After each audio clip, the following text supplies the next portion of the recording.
দেশে বিভিন্ন স্থানে ধর্ষণ ও নারী নির্যাতন প্রতিরোধে সামাজিক আন্দোলন গড়ে তোলার আহ্বান জানিয়েছেন মৎস্য ও প্রাণী সম্পদ উপদেষ্টা ফরিদা আখতার। তিনি বলেন, এসব ঘটনা প্রতিরোধের সার্বিক চিত্র নিয়ে এখনও সন্তুষ্ট নয় সরকার। রোববার দুপুরে খুলনায় জুলাই শহীদ স্মৃতি ফাউন্ডেশনের আয়োজনে আহত যোদ্ধাদের পাশে বাংলাদেশ শীর্ষক অনুষ্ঠানে প্রধান অতিথির বক্তব্যে তিনি এসব কথা বলেন। উপদেষ্টা বলেন, জুলাই আন্দোলনে আহতরা সুস্থ না হওয়া পর্যন্ত তাদের দায়িত্ব অন্তর্বর্তী সরকারের হাতে। যে সংস্কারের জন্য জুলাই বিপ্লবে বহু মানুষ শহীদ হয়েছেন, সেই সংস্কার কাজ এগিয়ে নিতে হবে সম্মিলিতভাবে।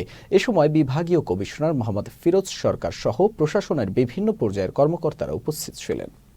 বাংলাদেশে যা হচ্ছে, কারণ নারী নির্যাতন প্রচুর দেখা যাচ্ছে। গত কিছুদিন ধরে যেগুলো শুনছি ধর্ষণ নির্যাতনের কথা, সেটা কিন্তু আমাদের ভালো লাগে না, এবং এটা কিন্তু আমরা যদি দমন করতে না পারি, ছাত্ররা আপনারা যারা সুস্থ আছেন বা এখনো আমরা যারা আন্দোলনে আছে তাদেরকে নামতে হবে। এটা শুধু আইন শৃঙ্খলা বাহিনী দু একজনকে গ্রেফতার করে শাস্তি দেবে এই ব্যাপার না, এটা সামাজিক আন্দোলন করতে হবে এবং সামাজিকভাবে প্রতিরোধ করতে হবে।